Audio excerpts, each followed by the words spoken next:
దానికి ఉన్నటువంటి ప్రక్రియ ప్రకారంగా కార్యక్రమం కొనసాగుతుంటే కొంత వెనక ఉన్నటువంటి కొన్ని శక్తులు ఈ కార్యక్రమం జరుపుతా ఉన్నారు. ఇటువంటి పరిస్థితి ప్రభుత్వం దగ్గర నివేదిక ఉంది. ఒకవేళ నిజంగానే పరీక్షల తేదీని మారవలసి వస్తే పోస్ట్ పేమెంట్ చేయాలనుకున్న పరిస్థితి ఏర్పడితే దానికి సానుకూలంగా మా ప్రభుత్వం ఉంటుంది. నేను విద్యార్థులను కోరుతా ఉన్నా, ఉద్యమ నాయకుడిగా విద్యార్థి నాయకుడిగా దయచేసి ప్రతిపక్షాల ఉసులో పడకండి. ఈ ప్రభుత్వం అందరికీ కూడా ఉద్యోగాలు ఇవ్వడానికి క్యాలెండర్ తీసుకొని ముందుకు పోతా ఉంది. అనవసరపు విషయాల లోపల పరీక్షలు ఏదైనా నిర్వహించుకుంటూ పోవాల్సిందే. ఏడాది లోపల క్యాలెండర్ ఉద్యోగాలు నియామకం చేయాల్సిందే. వాయిదాలు వేసుకుంటూ పోతుంటే కార్యక్రమం జరగదు.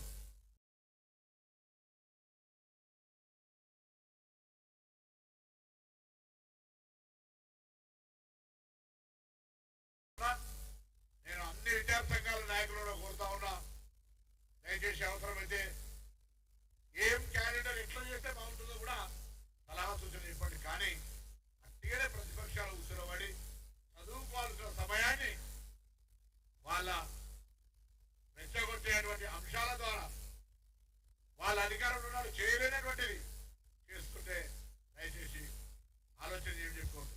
10 సంవత్సరాలు ఒక డిఎస్సి పోస్ట్ చేయని వాళ్ళు డిఎస్సి పోస్ట్ చేయాలంటే టెట్ నిర్వహించాలి, టెట్ నిర్వహించడం, గ్రూప్ 1 పరీక్షల రిజల్ట్ తెచ్చుకుంటూ పోతా ఉన్నాం. ఎందుకంటే కడుపు నొప్పి కేటీఆర్ వీళ్ళందరికీ ఎందుకు రెచ్చగొడతా ఉన్నారు? ఉద్యోగాలు ఇవ్వద్దా? మీ ఆలోచన అదేనా? ఆనాడు మహిళలకు బస్సు ఇచ్చున్నాడు, ఇట్లనే మాట్లాడారు. టీఆర్ఎస్ పార్టీ మహిళలకు ఉచితంగా బస్సు ఇచ్చిన ఇష్టం లేదా చెప్పమంటే నోరు మూసుకొని కూర్చున్నారు. నిజంగా తెలంగాణ నిరుద్యోగ యువతకు ఉద్యోగాలు ఇవ్వడం ఇష్టం లేదా టీఆర్ఎస్ పార్టీకి చెప్పండి. ఇది విద్యార్థులు నిరుద్యోగులు అర్థం చేసుకుంటారు. ప్రక్రియ కొనసాగుతోంది. ఇవాళనే రేపే 2-3 రోజులు కట్టించి పరీక్షలు పెడతలే. ప్రతిదానికి వాయిదా, సమయం, గడువు, నిపుణులు, విద్యావంతులు అనేక మందితో చర్చ చేసి నిర్ణయించి ముఖ్యమంత్రి గారు పెన్ను కలం పట్టుకుని డేట్ రాయలే, క్యాబినెట్ రాయలే.